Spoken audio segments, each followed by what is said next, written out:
performance. What do you think about that first half, though, even though it was a tricky start? Yeah, I mean, it was.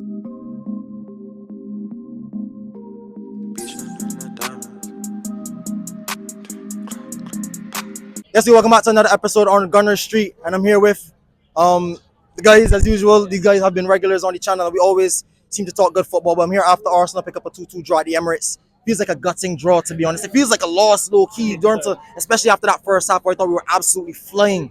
Going into that first half, we see Bukayo Saka back in the team, Saka back in the team as well.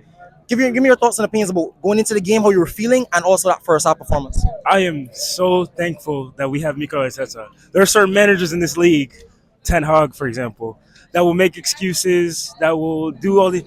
This whole week, he's been hyping us up, saying we're ready no matter what. We had Saliba out, Calafiori out, Timber allegedly, Saka allegedly. Saka came back in the lineup, and we were just up for it, no matter what. Even if Saka wasn't here, we'd be up for it. So I'm just proud anyway. What about you? Can you repeat the question one more time? What were your feelings going into the game, and what do you think about that first half performance? If you any players you want to speak up and single out? It's really confusing with this Arsenal team because most of the games I go into, I'm like, there's no way we could possibly get a result out of this game. But the thing is, with every single game, we look so amazing in the first half. And the thing that gets me so mad about Arteta, yes, we have bullshit referees. Yes, every single game we get an injury. Yes, most games we get a red card. But for some reason, after the first half, he just wants to park the bus. And it drives me crazy sometimes. Because, yes, we have the best defense in the league. But with certain teams, you can't just sit back the entire game. Like, yes, Gabriel got injured. Gabriel Magalhaes got injured. And yes, we had Kivior, but we can at least build up something. It doesn't make any sense to me. You don't see other teams, just bring on defenders as soon as you get a goal in the 60th minute. No. We have creators on the bench. We have Ethan Wanyeri, who barely gets to play. We have Lewis Skelly, who I honestly thought had a pretty good game, was covering Salah. But I don't know, man. The worries that I have about going into games, it never happens. Partey did an amazing job against Luis Diaz and Gakpo, which I don't know how. Thomas Partey was outstanding at right back, to be honest. I wrote him off going into the game, outstanding performance. I thought, every single time we go into a game, I'm like, yo, this is where we lose. But for somehow it works out.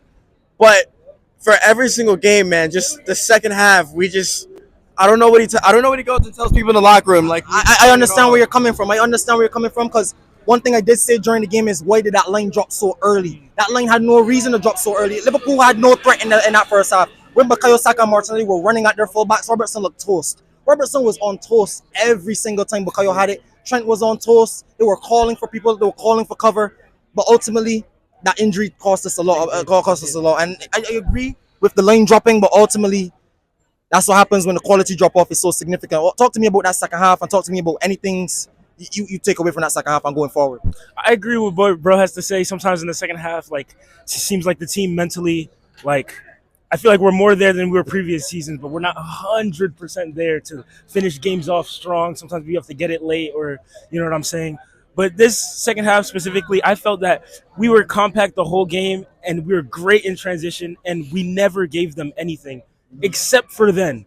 And then you look at then, our back line is White, Kivior, Skelly, and a B tier back line. It was our B tier back line. So that specific example, I'm not going to be irking. I'm so mad at it right now. I'm sure later in the day. But I would say he does make a good point in terms of dropping the line. I'm just mad about situations like these because yes, we put up a great performance, and to be honest, with the team sheets that we have, we honestly shouldn't even be competing in these games. These games against Man City, these games against Liverpool, even that game against Tottenham Hotspurs, I was like, I don't know how we're competing in this game. But I look at it, okay, so yeah, that we drew to Liverpool, but eventually we're gonna have to beat them, and I don't know how we're gonna beat them at Anfield. We have to focus on the league. We can't yes, it's good to pick up points here and there. It's good to maintain and not lose a game, but we had 1 point in the last 2 games. That's the way I'm looking at it. And also, I want to give a big shout out to Declan Rice. That was the best. That's the best midfield performance I've seen him in an Arsenal jersey his entire career here. So big shout out to Declan Rice. But I mean, you kind of have a negative tone. I don't want to make this fan cam all negative because I think like you said, we had a great performance, and really the lapse of concentration on the set piece and a lapse of concentration with a 17-year-old and a B tier centre back cost us the game, and that's, I mean, it's understandable. But ultimately, if you want to beat Man City, these are the points and these are the games where you have to see out performances, regardless of no excuses. But going forward, like I said, Newcastle next week at Newcastle, but in the midweek we have Preston. I know we're probably going to rotate, play the kids in that. But talk to me about going into Newcastle, because that's ultimately what matters in the league. We dropped points controversially up there again last season with the push in the back and the ball going off with Joe Willock. I know you guys probably remember that. Talk to me about your guys' feelings going into this game, and how would you move forward going forward? Is this the lineup you'd like to see going forward for the rest of the season until Odegaard comes back?